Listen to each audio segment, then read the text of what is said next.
Appliance Factory and Mattress Kingdom, the nation's largest discount appliance dealer. Visit our website for deals and store locations near you. Hello, America. This is Keith, your friendly neighborhood technician, coming back at you with some more wonderful information. I was recently going on the web and I saw a whole lot of pictures of drawings of how a fridge actually works. Well, a little while ago, me and a friend of mine decided to take a fridge apart and show you the physical parts and how they function. Okay? Ta-da! This is a top mount refrigerator that has been taken apart and is functioning. Okay? If you'll notice, I'm actually got frost already coming on in here. Okay? You can see the frost as it starts to build up. I'll get into how it gets there in a second, but to start, this is a fridge taken apart. Okay? Don't need pictures. Now you can go up pictures, you can see airflow, and they got arrows pointing here, arrows pointing there, doing all that kind of stuff.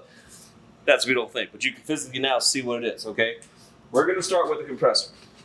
This is a compressor, okay? What it does, it takes Freon and compresses it. Exactly what it says, like your air compressor at home.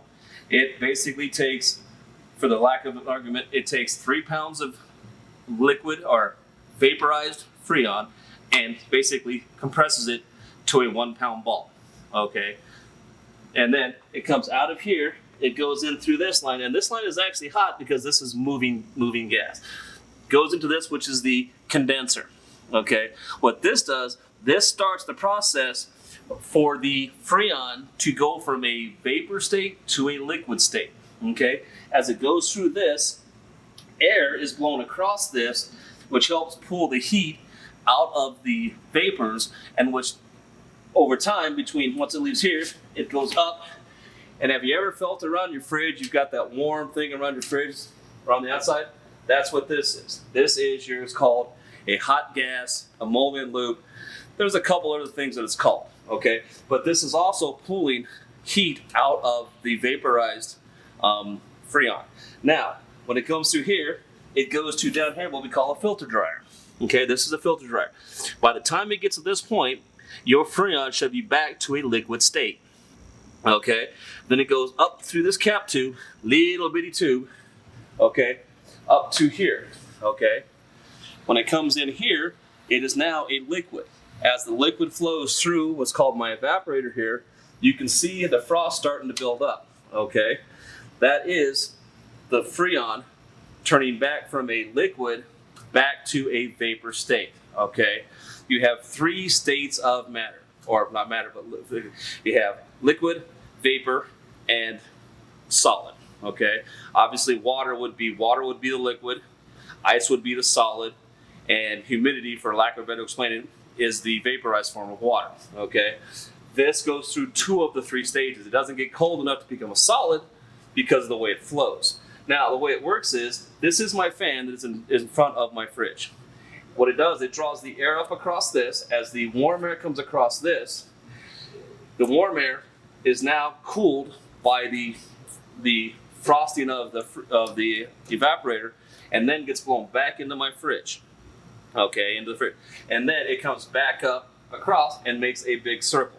And every time it goes across this, it cools down a little bit, okay, and then eventually that's where your fridge gets cold, okay.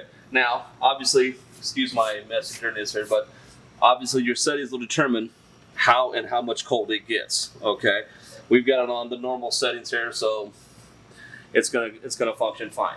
Now, what happens is, every 12 to 14 hours, it goes into what is called a defrost mode. And what it does is, the defrost mode is, let's see if I have this hooked up or not, I'm not sure if I do. This is your defrost heater, okay? This is basically called a cal rod heater. It basically gets hot, the compressor will shut off. So we'll just shut the compressor off because actually they won't function at the same time. Your fan will shut off, your compressor will shut off, your condenser fan will shut off, and then this will actually start to heat up. And it'll get to the point that it will actually melt all of this frost build up on your fridge. So therefore we have nice clean grates for the air to flow again. Okay, that usually runs for about 20 to 35 minutes. Okay, then after that, the compressor will turn back on. Once this thing turns everything off, you have a thermistor here. And what this is a thermostat. What it does is at anywhere from 25 to 35 degrees, depending on the manufacturer. This will actually make contact inside here. What that does is, obviously this doesn't go anywhere, but this actually goes to one leg here. It'll go up through here and it'll actually heat this up. That's how this gets hot. It gets hot, it melts all of the on your fridge, and then it turns itself back on, and then the process starts all over again. That's how a fridge works, okay? Please tune in next week for some more wonderful information, and don't forget to subscribe to this YouTube channel, and have a wonderful week.